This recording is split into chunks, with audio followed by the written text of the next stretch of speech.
anak itu bilang begini, bapak aja ngomongnya begitu, mama aja keras ngomongnya. Tapi ya gitu Ustadz, kadang orang yang punya ilmu tuh sombongnya bukan main ya Ustadz. Iya, iya. Karena dia bagus ya, kepada lingkungan juga bagus, maka terbentuk generasinya bagus semuanya. Gitu.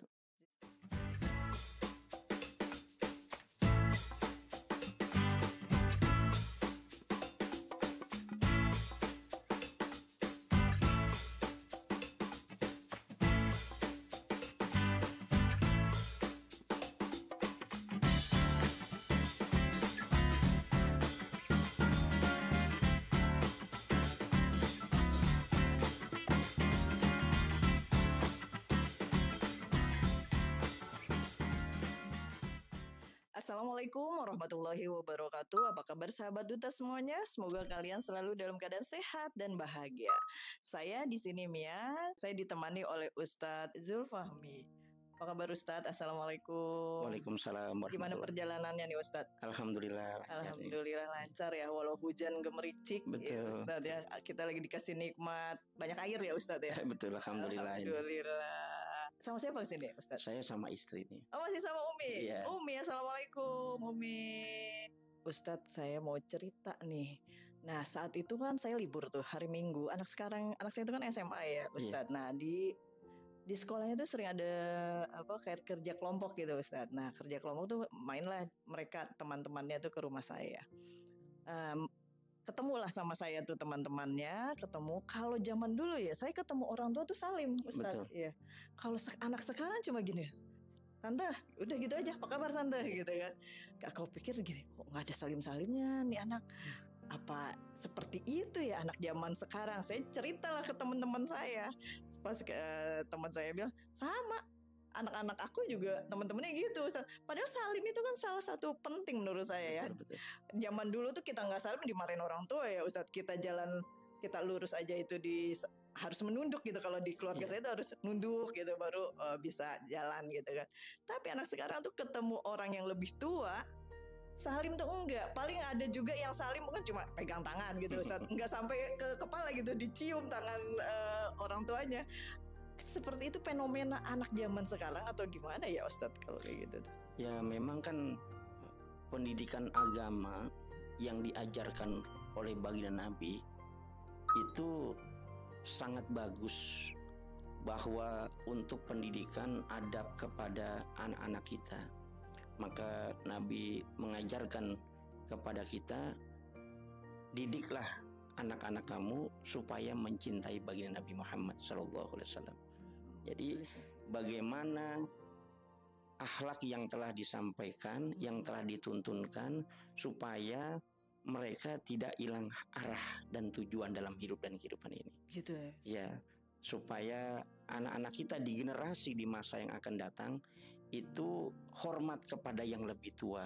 Yang tua juga menyayangi kepada yang lebih kecil. Ini kan memang sudah dituntunkan dalam ajaran agama kita.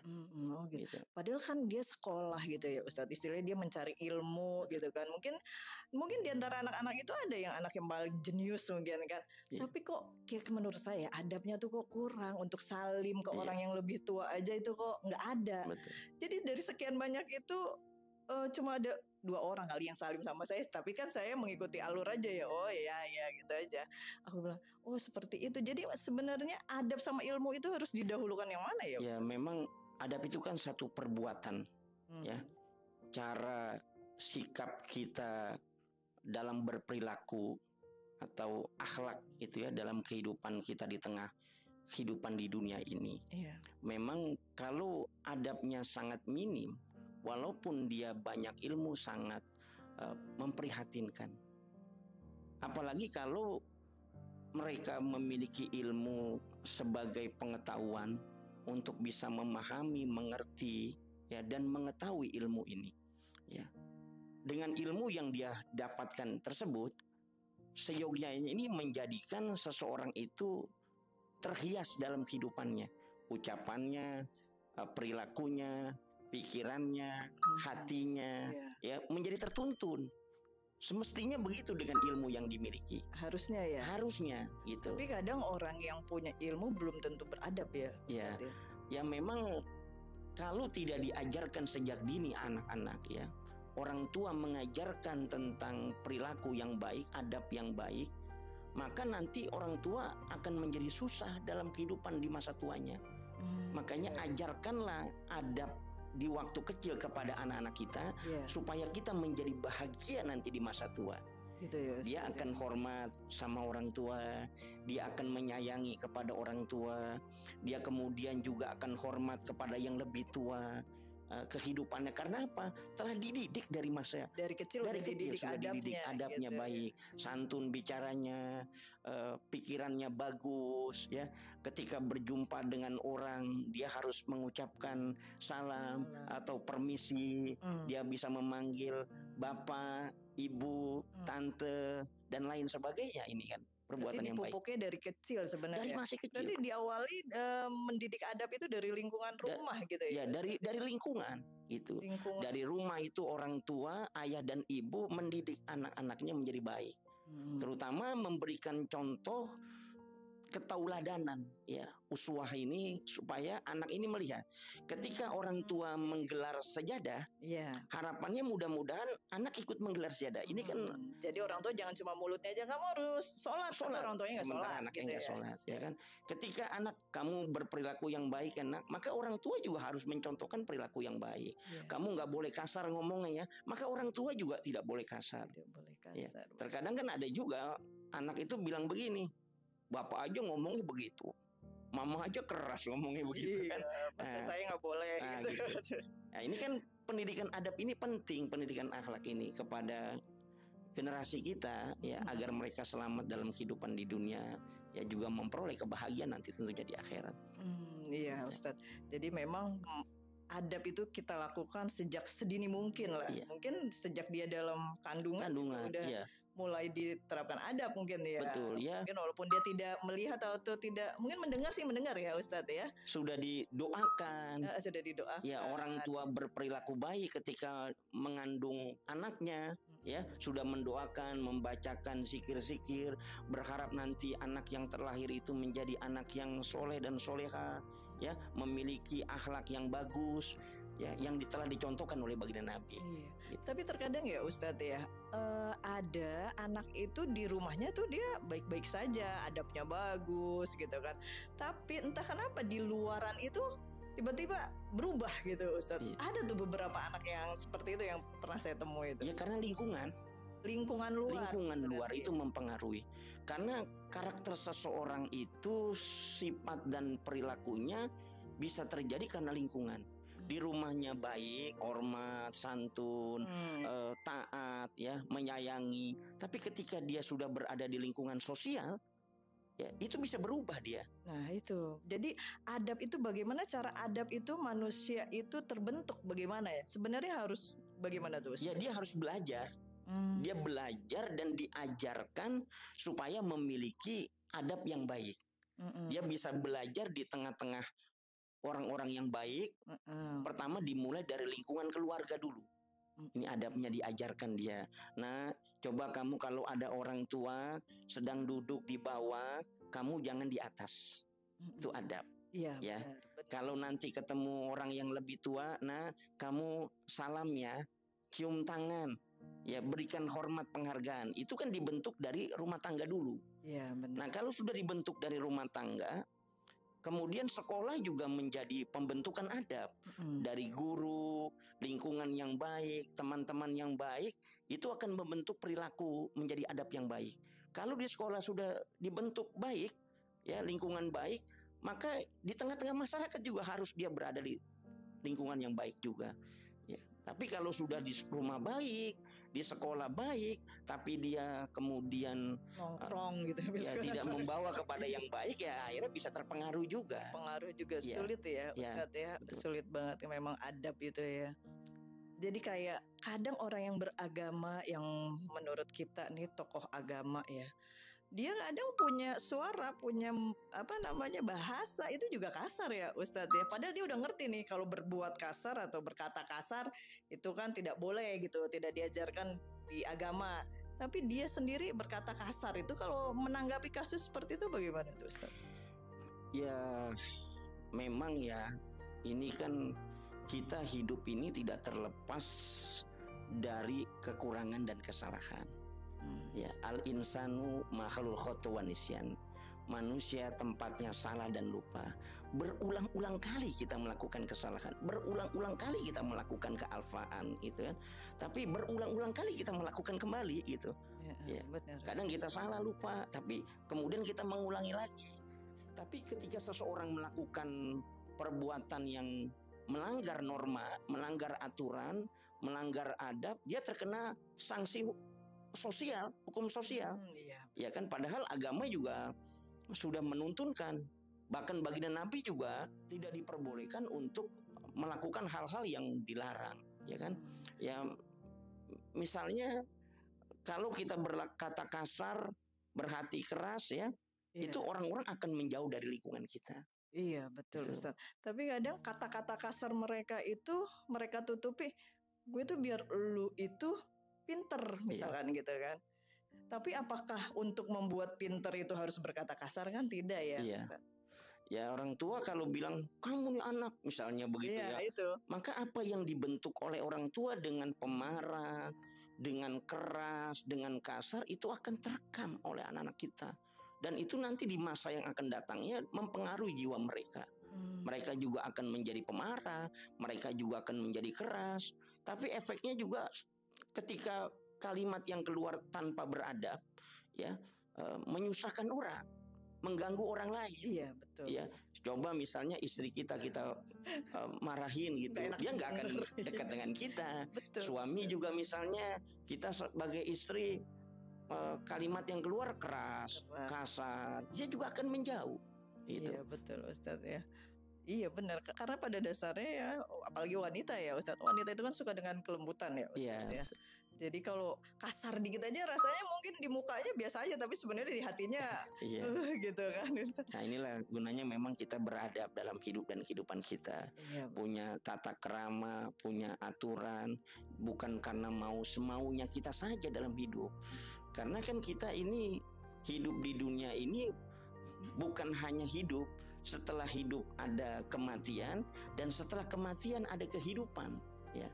Makanya semuanya akan diproses dalam kehidupan kita. Ustaz? Tadi setelah hidup ada. Setelah hidup kita sekarang ini ada kematian. Setelah kematian ada kehidupan. Nah, setelah kehidupan kematian itu akan dimintai pertanggungjawaban oleh Allah Subhanahu wa taala. Ya kan? Jadi kita ngomong apa juga terlihat tuh ya. Ya. Apa yang kita ucapkan itu kan tercatat. Iya. Ya. Ma yalfizu min qaulin illa ladaihi raqibun atid. Apa yang terucap oleh lisan kita ini kan tercatat oleh malaikat raqib dan atid. Sehingga kita tidak mudah gampang menjas orang, mencaci orang, memaki orang, merendahkan orang, ya. Ini kan yang memang begitu santunnya, begitu indahnya Islam yang dibawa oleh baginda kita Muhammad SAW. Ya, hidup dalam kebersamaan, hidup dalam kasih sayang, ya, santun dalam mencintai kepada siapapun, ya, warna apapun, kulit apapun, ras apapun, agama apapun, ya, karena menjadi rahmatan lil alamin, kasih sayang kepada seluruh alam semesta ini. Betul, Ustaz. Jadi sebenarnya adab sendiri itu apa ya, Ustaz? Ya, adab ini kan satu perbuatan, ya. Cara sikap hidup kita berperilaku baik atau berakhlak dalam kehidupan. Nah, bagaimana kita bisa beradab bukan hanya kita kepada sesama manusia, tapi juga kita beradab kepada Allah. Ya, hablum minallah dan juga hablum minanas. Adab kita kepada Allah, Zat yang Maha Pencipta, yang menghidupkan dan yang mematikan, yang meluaskan rezeki dan menyempitkan rezeki. Bagaimana kita ini beradab kepada Zat yang Maha Besar? Karena kita kan ini di dunia ini numpang. Iya, ya. Yang punya itu Allah. Ya, rumah kita bukan punya kita. Kalau tiba-tiba Allah mau ambil ya segera mungkin bisa ya, Ustaz. Masa si tamu tidak berlaku baik? Kan kita kan tamu di dunia ini. Betul, Ustaz. Ya kan? Betul. Kalau ilmu sendiri apa, Ustaz? Nah, ilmu itu kan pengetahuan, ya, mengerti, memahami dan mengetahui. Jadi dengan orang memiliki ilmu, mudah-mudahan dia bisa mengerti, memahami dan mengetahui tentang apa yang ada dalam hidup dan kehidupan ini. Gitu ya, Ustaz. Kalau adab, orang yang beradab udah pasti orang berilmu, ya Ustadz ya. Kalau orang berilmu belum tentu dia orang beradab. Iya. Setuju gak Ustadz pernyataan seperti itu? Ya memang kalau orang beradab itu ya udah bisa dikatakan dia berilmu. Tapi terkadang orang yang berilmu itu belum memanfaatkan ilmunya secara maksimal untuk dia bisa beradab. Oh gitu. Karena saya pernah baca ada satu pernyataan ya Ustadz ya. Sedikit adab bisa menutupi kekurangan ilmu. Tapi sebanyak-banyak kita punya ilmu tidak bisa menutupi sedikit adab. Kalau seperti itu menurut Ustadz bagaimana tuh Ustadz? Ya lebih baik memang sedikit ilmu bisa banyak adab. Ya. Sedikit ilmu banyak adab. Banyak adab. Apalagi sedikit adab, walaupun ilmu kita banyak ya, tapi ini kan bisa menutupi yang kurang-kurang adab kita. Karena ketika orang sudah memakai budi pekerti, tata kerama, berarti kan dia sebenarnya sedang menjalankan pengetahuan yang dia miliki ilmu itu.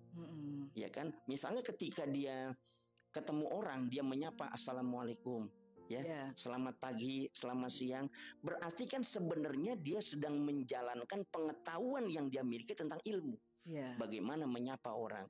Lalu dia bisa menghargai orang. Berarti dia sedang menjalankan bagaimana cara untuk bisa menghargai dengan ilmu yang dia miliki. Ini adabnya. Adabnya dia tahu ilmunya ya assalamualaikum. Gitu. Assalamualaikum. Kalau ketemu orang adabnya ya harus mengucapkan salam misalnya. Tapi banyak orang juga yang punya ilmu tidak menggunakan adabnya.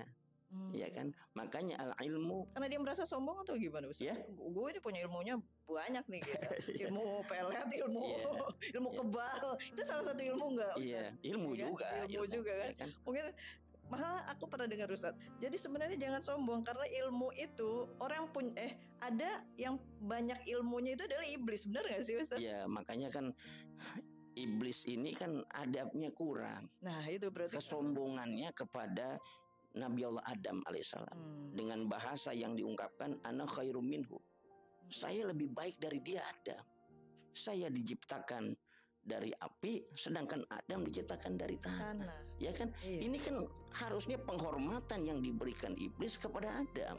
Tapi merasa keilmuannya lebih tinggi. Ya, merasa segala-galanya, timbullah kesombongan. Maka agama juga kalau ada benih kesombongan di dalam hati kita, itu bisa menghalangi daripada masuk surga. Ya, jadi kita jaga benar-benar supaya jangan sampai kita merasa paling hebat, merasa paling besar, merasa paling berilmu, merasa memiliki segala-galanya. Orang kita anggap remeh, orang kita anggap kecil, lalu kita gampang menghardik, lalu gampang kita menzolimi, lalu gampang kita mencaci maki. Kan itu tidak diajarkan dalam agama kita. Karena itulah orang yang punya ilmu tapi tidak beradab ya Ustaz ya. Makanya ilmu apabila tidak diamalkan seperti pohon yang tidak berbuah. Gitu ya Ustaz, ya kan? Jadi besar tapi nggak ada manfaatnya. Ada manfaat. Kalau punya ilmu ya dimanfaatkan walaupun sedikit kita manfaatkan ya supaya bisa kita terapkan dalam kehidupan dan bernilai betapa dahsyatnya ilmu itu. Bahkan Nabi mengatakan man salaka tariqan yaltamisu fi ilman sallallahu tariqan ilal jannah. Siapa orang yang berjalannya untuk menuntut ilmu, maka Allah mudahkan jalan menuju jalan surganya Allah. Amin. Dahsyat gitu. Dahsyat ya. Makanya orang harus tambah ilmu, tambah belajar lagi ya. Tapi jangan dilupakan adab. Ya adabnya. Jangan lupakan bagaimana kita supaya berdoa kepada Allah sebagai hamba ini menjadi manusia yang terbaik. Adabnya kita perhatikan. Kita ini kan sebagai makhluk ya. Jangan sombong, jangan merasa segala-galanya ya. Karena yang memiliki kekuasaan dan kebesaran hanya Allah Subhanahu wa taala. Tapi ya gitu Ustadz, kadang orang yang punya ilmu tuh sombongnya bukan main ya Ustadz. Karena dia merasa paling tinggi, paling hebat ya kan. Di atas langit masih ada langit. Betul, bagaimana cerita Nabi Allah Musa alaihi salam itu merasa paling hebat, merasa paling segala-galanya. Lalu disuruh untuk belajar kepada Nabi Allah Khidir alaihi salam. Ternyata kan di atas ilmu masih ada ilmu, di atas langit masih ada langit. Iya kan? Ini kan menjadi sebuah pembelajaran buat kita. Adab ini menjadi penting ya, supaya menjadi orang yang bermanfaat ya, menjadi orang yang baik dalam kehidupan kita di dunia ini. Gitu, amin ya. Jadi sebenarnya bagaimana sih cara kita supaya menjadi manusia yang beradab dan berilmu, Ustadz? Ya kita harus banyak belajar. Belajar ya. Belajar kita. Ya belajar sih udah Ustadz. Iya. Nah, udah banyak ilmu, tapi kadang ada yang kurang ya. Ya kita harus praktekkan ilmu yang kita dapatkan itu, ya kan? Kalau kita nggak praktekkan, kita nggak amalkan ilmu yang kita dapat, lalu mau kapan kita amalkan? Karena ilmu yang kita dapatkan, kita praktekkan akan diminta pertanggungjawaban nanti, ya kan? Pasti itu. Amalnya nggak ada, ya kan? Jangan sampai kita dicap ini menjadi orang yang hanya bisa berbicara tetapi tidak mengamalkan dari apa yang kita dapat. Banyak sih kayaknya Itu. Ustadz bagaimana ya? Lebih penting mana sih sebenarnya, adab atau ilmu? Karena kan kadang orang tua tuh, oh ya kamu harus sekolah yang tinggi gitu kan, sampai S3, sampai S4 mungkin kalau ada ya Ustadz ya. Tapi adabnya kadang orang tua tuh suka lupa. Yang penting kalau sekolah aja dulu. Sebenarnya lebih penting mana tuh Ustadz? Adab atau ilmu? Ya, sebenarnya dua-duanya penting. Ilmu juga penting, adab juga penting. Ya. Karena ketika tidak seimbang antara ilmu dan adab, ya, maka terjadi sesuatu yang orang kemudian salah membawa kehidupannya. Ya. Itu. Kalau ilmunya lebih tinggi dari adabnya. Tapi kalau adab ini bagus, dia berjalan bersama-sama, ketika diajarkan ilmu, maka diajarkan juga tentang adab. Ya, berperilaku baik, berperilaku santun, berbicara yang bagus, ya, hormat menghormati, sayang menyayangi. Ini akan terbentuk dua-duanya. Jadi antara ilmu dan amal. Bukan hanya ilmu saja, tapi amalnya nggak ada. Iya, betul. Tapi kadang orang yang beradab itu ilmunya kurang, Ustadz. Iya. Kadang yang saya lihat ya, dia sopan banget, gak punya adabnya bagus banget gitu. Tapi ilmunya yang kurang. Kalau seperti itu bagaimana, Ustadz? Ya.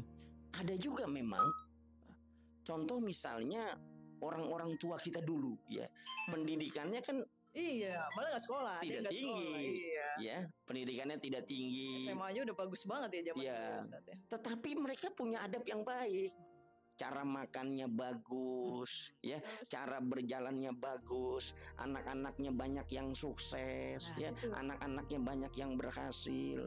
Tapi mereka tidak sampai kepada gelar yang begitu banyak.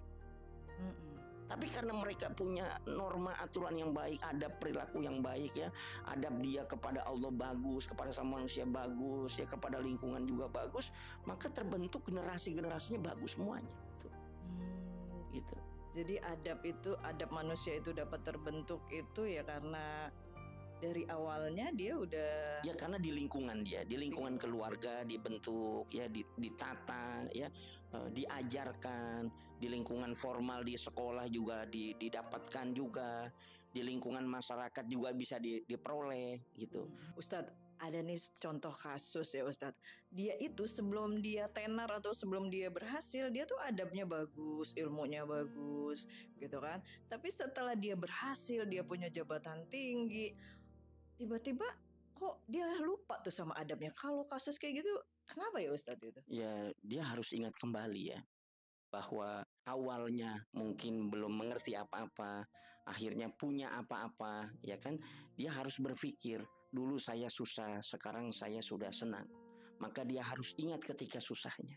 Nah itu untuk ingatnya itu Ustadz. Kan kadang orang lupa Ustadz, kalau udah di atasnya dia boro-boro ingat yang bawah. Kadang nih ada ya salah satu, gak perlu saya sebut nih Ustadz, dia berjanji nih, nanti kalau saya berhasil, ini wilayah akan saya bangun dengan bagus gitu. Tapi setelah dia di atas, dia pura-pura lupa tuh Ustadz. Kalau kasus kayak gitu kan bisa jadi untuk mengingatkan dia seperti itu, apa dia harus jadi awal lagi gitu kan? Gak mungkin ya.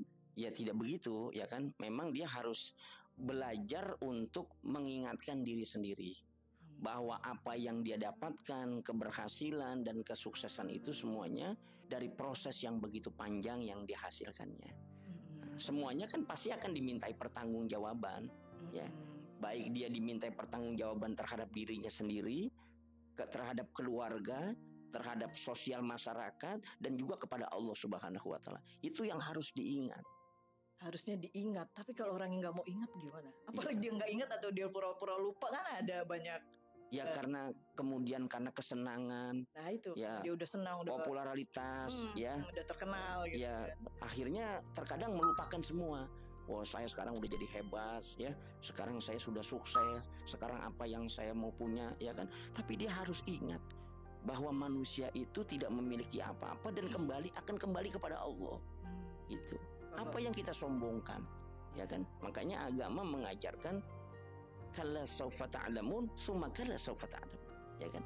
Sekali-sekali jangan begitu, kemudian sekali-sekali jangan begitu.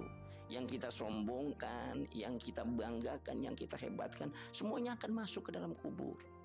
Itu. Kita harus ingat itu semua. Ya, semuanya akan ditinggalkan, gitu. Nah itu Ustadz, makanya berarti kan dia harus ingat segala sesuatunya itu titipan gitu kan, harusnya ya Ustadz. Atau ilmu itu sendiri kan diajarkan di sekolah ya Ustadz. Tapi kalau anak sekarang itu ya Ustadz ya, sama gurunya aja dia sekarang merasa temen gitu kan. Tapi memang apa seperti itu ya didikan. Kalau zaman dulu kan ada sekolah tuh pelajaran PMP ya Ustadz ya. Kalau zaman saya tuh ada tuh pelajaran PMP, pendidikan moral Pancasila. Tapi kalau sekarang nggak ada tuh Ustadz. Adanya tuh PPKN. Pendidikan, Pancasila dan kewarganegaraan.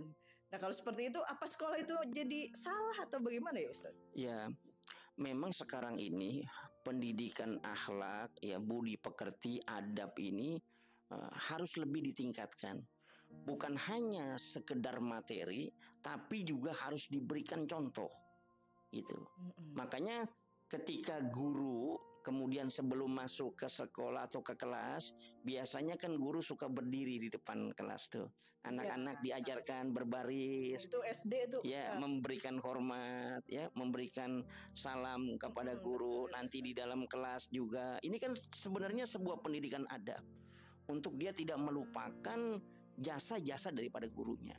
Dan ajaran agama sekali lagi ini diajarkan kepada kita, ya. Karena ketika adab ini sudah hilang, ya, maka semuanya akan menjadi rugi, ya. Orang tua akan merugi terhadap anaknya, ya. Guru juga akan rugi. Iya, susah ya. Soalnya kalau yang nggak punya adab kan anak-anak tuh susah diurusnya kan. Susah, di masyarakat juga akan menjadi kerugian. Betul, ya. Ustaz. Kenapa? Karena sudah hilang. Moralnya sudah hilang, etikanya udah nggak ada, akhlaknya sudah nggak ada. Padahal baginda Nabi ini kan diutus ke muka bumi ini, innama bu'istu liutammima makarimal akhlak. Sesungguhnya aku diutus di muka bumi ini untuk menyempurnakan akhlak, ya kan? Jadi ketika manusia wa kholiqin nas bi khuluqin hasanin ini, dan pergaulilah manusia dengan akhlak yang baik, budi pekerti, adab yang bagus, ya. Ini betapa indahnya Islam ini. Saling menyapa, ya, saling memberikan hadiah, saling mengingatkan satu dengan yang lain, saling menghormati, ya, saling menyayangi, tidak menzolimi, tidak mencaci, tidak merendahkan, tidak memaki, ya. Ini yang indah kalau kita bisa mengamalkan. Tapi berapa banyak orang mempelajari ilmu tetapi tidak mengamalkan ilmunya, gitu. Makanya nanti orang-orang yang tidak mengamalkan ilmunya dengan memakai dan menggunakan adab ini kan juga dia adalah bagian yang dipertanyakan oleh Allah Subhanahu wa Ta'ala. Nanti di sananya ya. Betul. Tapi kalau kita orang tua itu mendidik anak, misalkan kita udah semaksimal mungkin menurut saya ya, misalkan ayo sholat gitu kan, nanti ya mah nanti, nah itu kita harus berapa tahan untuk, kan kadang anak susah Ustadz dibangunin sholat itu kan susah ya. Nah itu bagaimana tuh Ustadz? Itu salah satu mendidik adab atau enggak ya kalau kayak gitu? Ya terus diingatkan anak kita, jangan sekali. Oh jangan sekali. Terus kita bangunkan dengan santuna, bangun ayuna, ya kan? Kita sudah siap ketika kita membangunkan anak kita untuk ibadah, maka kita sudah siap untuk ibadah. Jangan kita suruh nak sholat, kita masih main HP, ya kan? Nah mengaji, sementara kita tidak menjadi perilaku mengaji, gitu. Nah ibadah, sementara kita meninggalkan ibadah. Jadi sekarang ini krisis ketauladanan, krisis contoh. Oh sebenarnya krisis contoh ya. Iya, harus dicontohkan anak-anak kita ini. Gitu. Ketika kita bersedekah, nah coba kamu bagi sana sedekah. Maka orang tua harus lebih dahulu memberikan contoh nih, dicontohkan. Bagi, coba ayo kita ajak ke tempat-tempat sosial yang memang perlu membutuhkan, itu kan juga diberikan contoh. Sehingga mereka bisa terpatri di dalam dirinya, ya, bahwa ini perbuatan baik. Ya, kalau mengganggu orang itu perbuatan buruk, ya, kalau menyakiti orang itu perbuatan buruk, pasti ada sanksi sosialnya. Nah, itu yang kemudian terekam oleh mereka. Ya, Ketika ada orang tua mereka hormat, ketika tidak ada orang tua bagaimana tetap adab dan hormatnya sama orang tua. Ketika ada guru mereka hormat dan taat, ketika nggak ada guru mereka juga hormat dan taat. Tapi dilema yang sekarang terjadi ya, fenomena sekarang terjadi tuh di depan orang tua mereka hormat, tapi di belakang orang tua mereka nggak hormat. Kadang bahkan ada ya kasusnya itu, ini salah satu nggak punya adab kali ya. Ada seorang anak tuh disuruh belajar, tapi akhirnya dia malah marah, terus akhirnya sempet tuh dia berbuat tidak baik dan akhirnya kakek nenek dan orang tuanya gitu. Ya, makanya pendidikan agama itu penting. Salah satu nggak punya adab. Ya, pendidikan agama ini sangat penting, ya kan? Mereka harus didekatkan di tempat orang-orang soleh, ya, di majelis ilmu, gitu. Diajarkan dan dikenalkan sejak masih dini, sejak masih kecil itu kepada pengenalan agama. Kalau mereka dijauhkan dari agama, mereka dikhawatirkan sangat minim sekali terhadap adab perilaku, ya. Jadi makanya ketika orang sudah nggak punya adab ini kacau balau kehidupan, ya. Mau berbuat apa saja.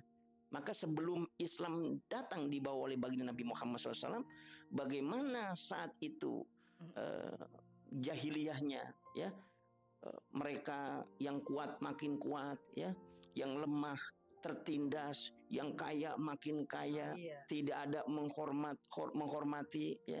Tapi ketika agama Islam itu datang yang dibawa oleh baginda Nabi kita Muhammad SAW, mendapatkan kebaikan-kebaikan, ya, dari baginda Nabi kita Muhammad SAW. Ini begitu indahnya kehidupan, indah ya, ya, Islam itu.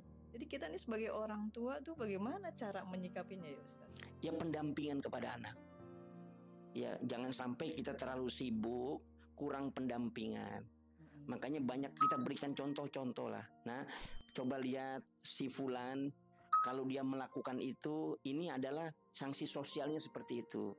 Kalau kamu mau jadi anak yang baik, jadi anak yang sukses, jadi anak yang berhasil, maka kamu jaga dan hormat terus berada, ya, di dalam dirimu yang kamu tanamkan sampai kapanpun. Ketika ayah dan ibu nanti sudah tidak ada, maka kamu harus berperilaku yang baik, ya. Tinggal kamu dari kelahiran keluarga yang baik, maka kamu juga harus berperilaku yang baik. Ini nasihatin. Fazakir fa inna dzikra tanfa'ul mu'minin. Jangan nyerah ya untuk terus memberikan ingatan terus. Karena itu sangat bermanfaat bagi orang beriman. Orang tua nggak boleh lemah, nggak boleh kalah dengan anak. Ingatkan terus. Nah, itu tidak baik, nak. Itu tidak sopan, nak. Itu tidak elok, nak. Itu tidak bagus, nak. Ya, tidak sepantasnya engkau melakukan itu. Engkau terlahir dari keluarga yang baik, maka engkau harus jaga nama keluarga, jaga alma matermu. Itu kan terus harus kita tanamkan, ya, pendidikan itu sejak dini, akhlak, budi pekerti yang baik kepada anak-anak kita. Setiap kita ingatin terus yang bagus, mudah-mudahan ini tertanam dalam hatinya. Oh iya, ya Allah, ya, saya lalai. Ketika dia mau berbuat salah di tengah jalan, dia ingat orang tuanya, ya, dia ingat keluarganya, ya, maka jalannya menjadi jalan yang lurus, gitu. Nah, itulah yang memang diajarkan oleh baginda kita Muhammad SAW.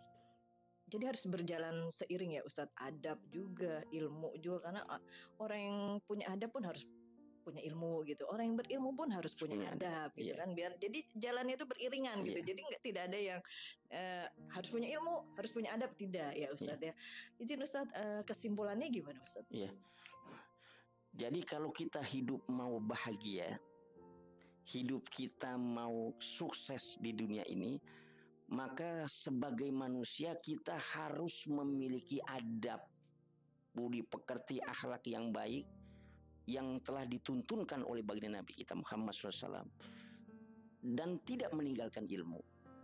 Karena kedua-duanya ini, ilmu dan adab, yang akan membawa kepada kesuksesan, membawa kepada keselamatan dan kebaikan. Bukan hanya sekedar ilmu, tapi adab juga, ya. Mudah-mudahan dengan adab yang dimiliki ini dan ilmu yang diperoleh, dua-duanya membawa kepada kebaikan diri, keluarga, dan juga masyarakat. Amin, amin ya Rabbal. Terima kasih Ustadz. Semoga materi yang telah Ustadz berikan bisa membawa kita ke arah yang lebih baik lagi. Baik, Sahabat-sahabat Duta Sahara, demikianlah tadi pembahasan kita tentang adab dan ilmu. Semoga apa yang telah Ustadz berikan kepada kita semua, khususnya kepada saya, bisa membawa saya lebih baik lagi. Wassalamualaikum warahmatullahi wabarakatuh. Waalaikumsalam.